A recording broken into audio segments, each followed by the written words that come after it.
अल्हम्दुलिल्लाह الكبير المتعال والصلاة والسلام على سيدنا أما بعد فأعوذ بالله من الشيطان الرجيم وللآخرة خير لك من الأولى ولسوف يعطيك ربك فترضى। मुअज़्ज़ज़ सामीन इकराम, मुझो उन्वान है फ़िक्र आखिरत। चंद मिनट इंशाअल्लाह दुआ से मुखातिब थींदस। छो त काफ़ी उलमा इकराम अल्हम्दुलिल्लाह मौजूद आहिनि। तव्हांखे सभिनी उलमा इकराम जा बयान ॿुधणा आहिनि। याद रखंदा जंहिं इंसान के आखिरत जो फिक्र है वो इंसान दुनिया में आखिरत में कामयाब कामरान इंसान है। छो त आखिरत जो फिक्र तव्हां के दुनिया में नाइंसाफ़ी का बचाईंदो, कूड़ का बचाईंदो, ठगीअ का बचाईंदो, ज़मीन में ज़ुल्म ऐं फ़साद का बचाईंदो। तव्हां खे इन शइ ते आमादा कंदो जेको बि अमल करणो आहे नबी अलैहिस्सलाम जे तरीक़े मुताबिक़ करणो आहे तव्हांजो क़बूल पए। यानी हर क़िस्म जी इस्लाह इन फ़िक्र जे अंदर मौजूद आहे जंहिं इंसान जे ज़हन में आख़िरत जो डपु अची वियो।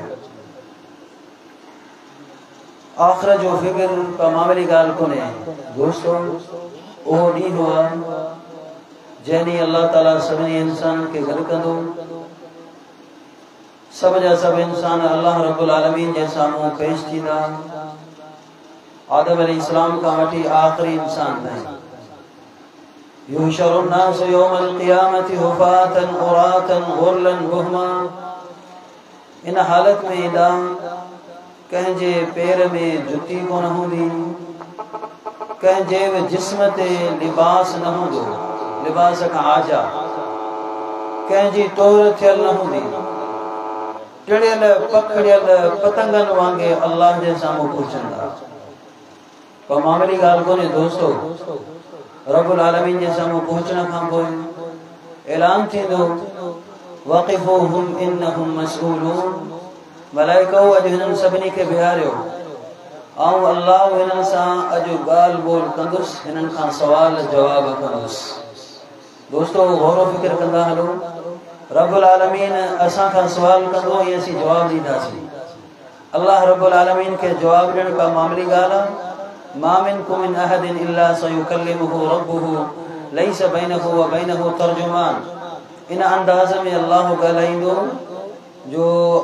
इंसान जे कननि ताईं अल्लाह जो आवाज़ पहुचंदो, दरमियान में को पर्दो कोन हूंदो ऐं रब खे जवाब ॾियणो पवंदो। अल्लाह रब्बुल आलमीन जो आवाज़ अल्लाहु अकबर हिन इंसान जे कननि ताईं पहुचंदो। उहो आवाज़ नबी अलैहिस्सलाम फरमायो जॾहिं रब्बुल आलमीन आसमान ते ॻाल्हाए थो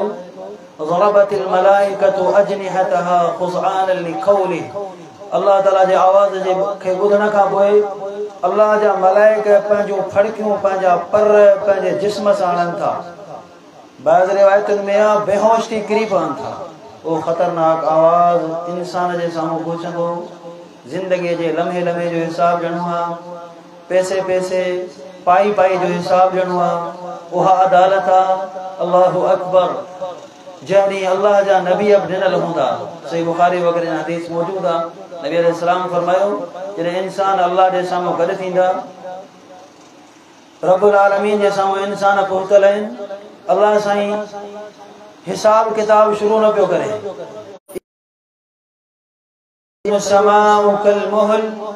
आसमान टसकियल तेल वांगे गरम, ज़मीन ततल टामे का गरम इंसान लिबास का आजो बीतल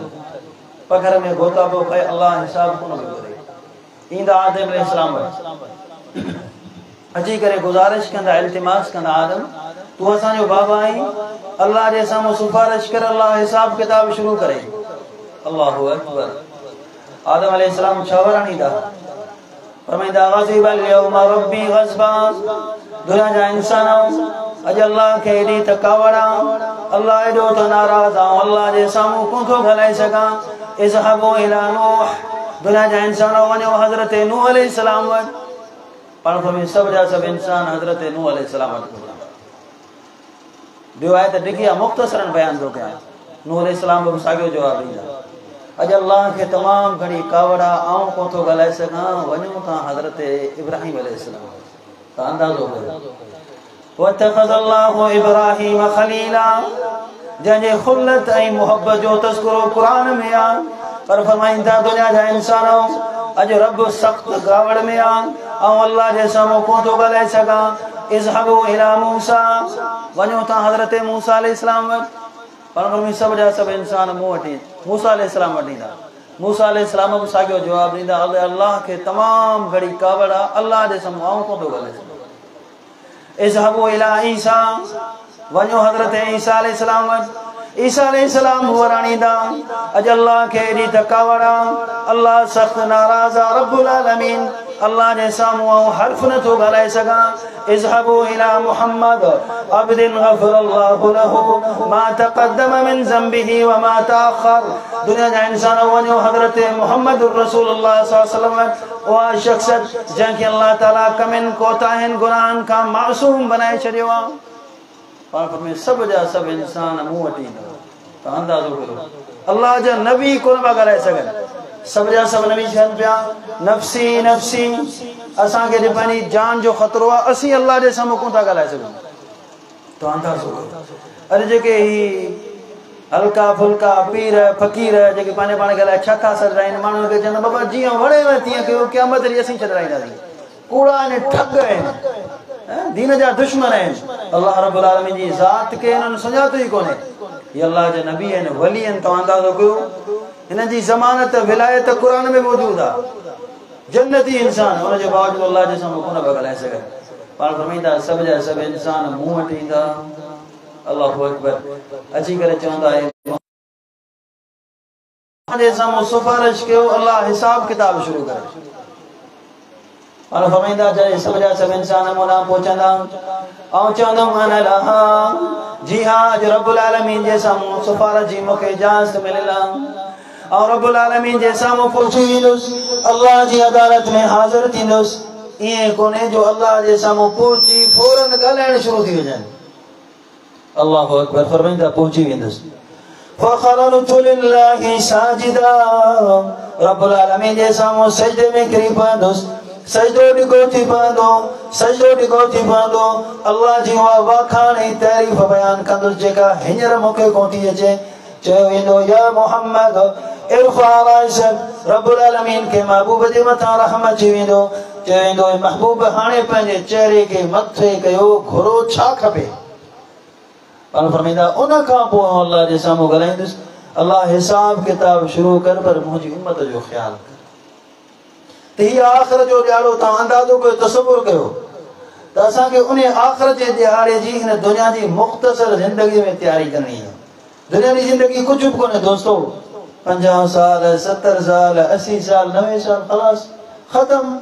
उन खां पोइ अबदी ज़िंदगी आहे हमेशह जे लाइ जहन्नम आहे या हमेशह जे लाइ जन्नत आहे बसि हे ॿ ज़िंदगियूं आहिनि दाना इंसान हुआ जेको उन हमेशह वारी ज़िंदगी जे लाइ सोचे ऐं उहे अमल करे जिन जे बुनियाद ते हू जन्नत में वञे ऐं जहन्नम खां बची वञे उहो दुनिया में भले ग़रीब मिस्किन को मसइलो कोन्हे रेडी हलाए थो को मसइलो कोन्हे पर रब खे राज़ी कई उहो कामयाब आहे अल्लाहु अकबर बिलाल हबशी रज़ी अल्लाह न छो न हुजे रंग जो सांवरो आहे कद जो छोटो आहे माल कोन्हे पर हलन था दुनिया में पाण फरमाईंदा बिलाल असीं तव्हांजे कदमनि जी आवाज़ जन्नत में था ॿुधूं हीअ कामयाब इंसान जंहिं इंसान ने फ़लसफ़े खे सम्झो हुनखे ख़बर आहे दुनिया जी ज़िंदगी मुख़्तसर आहे जी मौत ईंदो न इज्जत वारी जिंदगी शुरू थी वेंदी जेकॾहिं रब जे लाइ हीअ दुनिया गुज़ारियब जीअं मलाइका ईंदा ततनज़्ज़लु अलैहिमुल मलाइका अल्ला तख़ाफू वला तहज़नू मलकुल मौत मलाइकनि जी टीम सां गॾु ईंदो जमात सां गॾु ईंदो अची करे सिराने खां चवंदो अस्सलामु अलैकुम उख़रुजी अय्यतुहन नफ्सु तय्यबा कुंत फिल जसद तय्यब ए पाक रूह तुझी जिंदगी पाक जिस्म जे अंदर गुज़री आहे हाणे हल पाक ज़ात रब्बुल आलमीन जी मुलाक़ात जे लाइ पर फरमाए आराम ऐं सुकून सां हुन जे रूह खे कढे थो अल्लाहु अकबर खुशबू वारे साए रुमाल में उन रूह खे वेठे पुछनि था केरु खुश नसीब आहे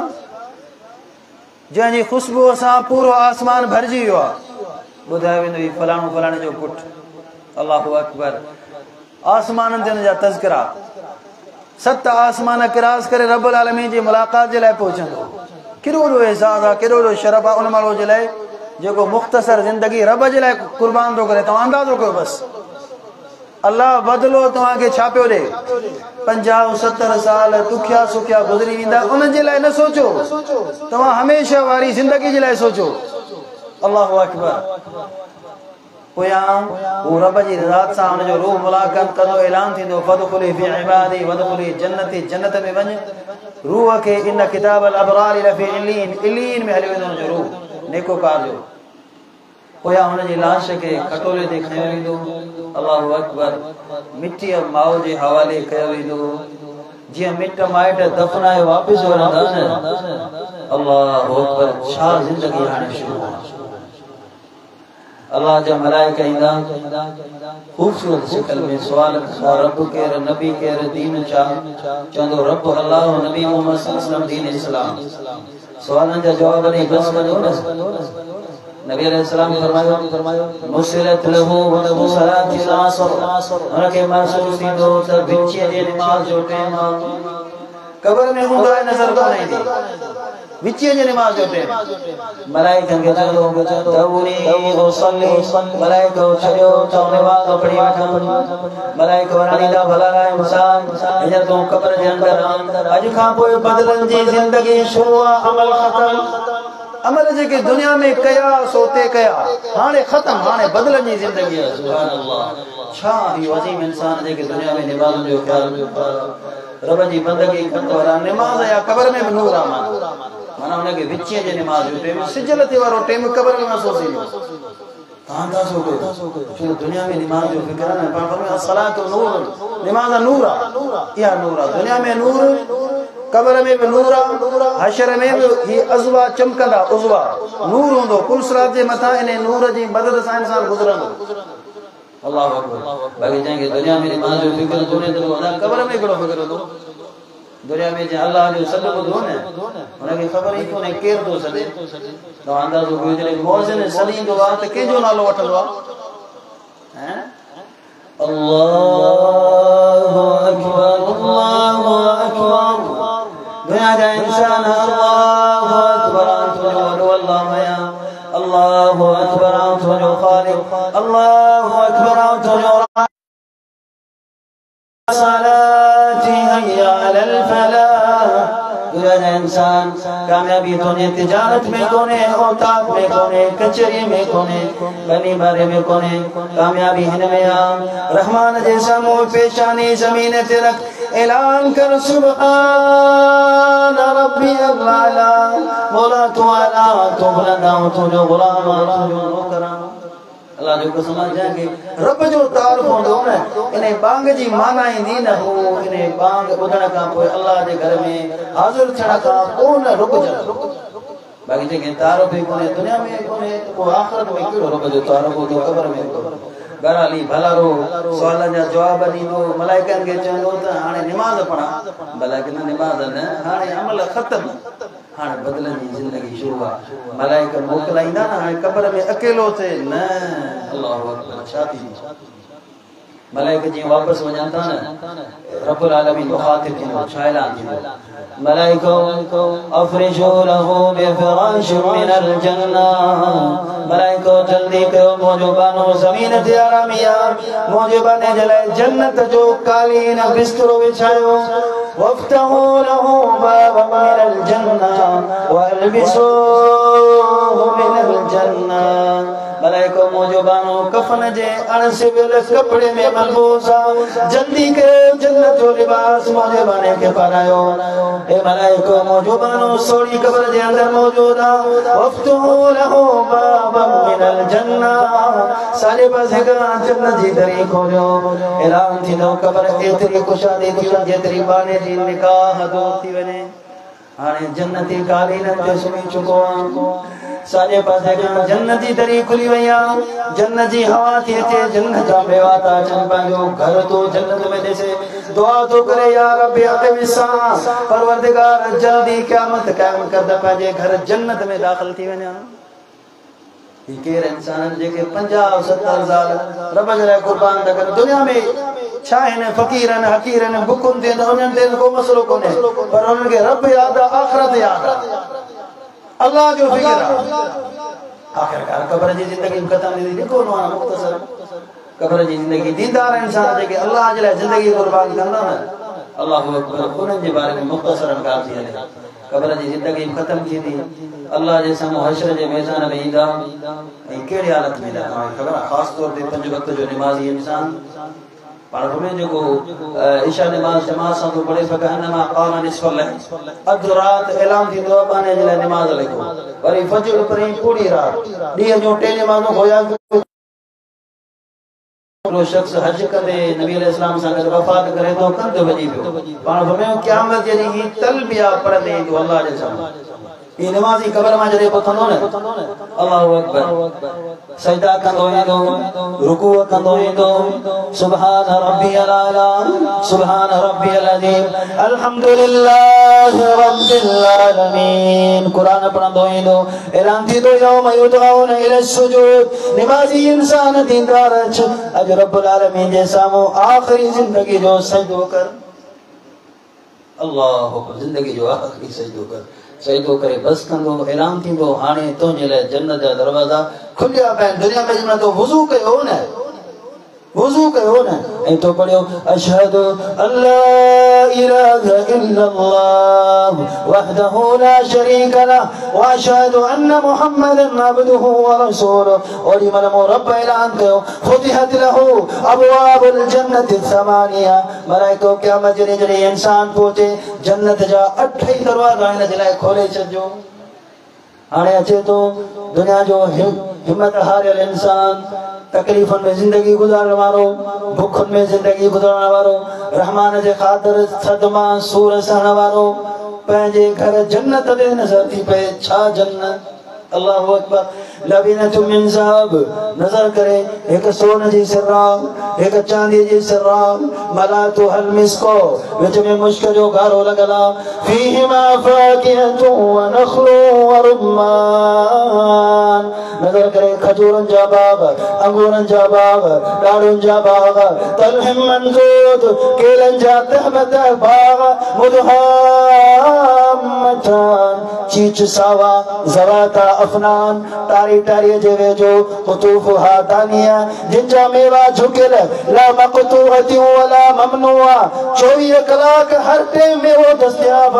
सुभान अल्लाह मा मिन शजरतिन फिल जन्ना इल्ला वसाकुहा मिन ज़हब वणन ते नजर पवंदी पर कंहिं बि वण जो थोड़ो काठीअ जो नजर कोन्हे ईंदो सभिनी वणनि जा थोड़ा रब सोन जा बनाया आहिनि छा जिंदगी आहे यार 50-70 साल बदलो रब छा पियो ॾे हर किस्म जो मेवो मौजूद सभिनी वण जा थोड़े सोन जा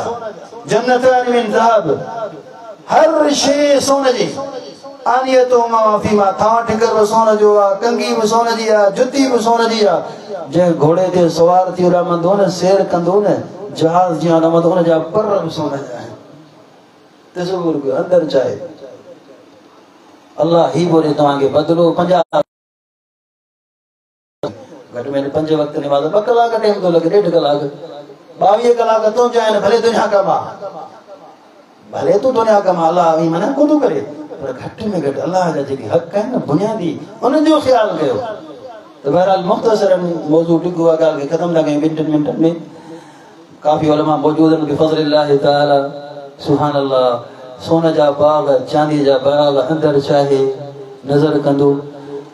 फीहा अनहारुम मिन मा, चमकदड़ पानी जा दरिया, व अनहारुम मिन असल, खालिस माखी जा दरिया, व अनहारुम मिन लबन, होना नजर कंदो त खालिस माखी जो दरिया, व अनहारुम मिन खमर, होना नजर कंदो त खालिस फ्रूटन जे जूस मां ठहियल शराब जो दरिया जंहिंमें नशो कोन्हे। ते हमेशा जी जिंदगी आ दोस्तों, उन जे लाइ कोशिश कयो। जी हाँ, करोड़े साल गुजरंदा, अरबे साल गुजरंदा, ला यफला शबाबुहुम, या जवानी खत्म कोन थींदी। करोड़े साल गुजरी वेंदा, दुनिया में इंसान केॾो पैसो छो न हुजे, माल जा अंबार अल्लाह जो कसम छो न इंसान जमा करे वठे, पर हमेशा जवान नथो रही सघे। फरमायो ला यफला शबाबुहुम, करोड़े साल गुजरी वेंदा, अरबे साल गुजरी वेंदा, पर जवानी खत्म न थींदी, कपड़ो मेरो न थींदो, बीमारी न थींदी, वात मां गंदगी न ईंदी, नक मां गंदगी न ईंदी, पेशाब न ईंदो, पाखाना न ईंदो। साहबा पुछंदा अल्लाह जा नबी खाधो पीतो किरां ईंदो? और फरमाईंदा रुशाउम करुशाइल मिस्क, वात मां उभरींदी, जमा मुश्क जी खुशबू निकरंदी, खाधो पीतो हज़म, वरी इंसान ॿीहर खाइण पीअण शुरू कंदो। जी हाँ, उते हमेशा जो सुकून आ, का गम कोन्हे, का बीमारी कोन्हे, का तकलीफ़ कोन्हे, हमेशा रब्बुल आलमीन जी रज़ामंदी आ। उते मुहम्मदुर रसूलुल्लाह सल्लल्लाहु अलैहि वसल्लम जो दीदार आ, उते अबू बकर सिद्दीक जो दीदार आ, उते उमर फारूक जो दीदार आ, उते उस्मान गनी जो दीदार आ, उते अली अल मुर्तजा शेर खुदा जो दीदार आ, उते रब्बुल आलमीन जो दीदार आ। अचो दुनिया जा इंसानो, दुनिया जी मुख्तसर जिंदगी के उन आखिरत जे लाइ कुर्बान कयो, जन्नत जे लाइ कुर्बान कयो, जन्नत जा तालिब थी वञो। अक़ूलु क़ौली हाज़ा व मा अलैना इल्लल बलाग।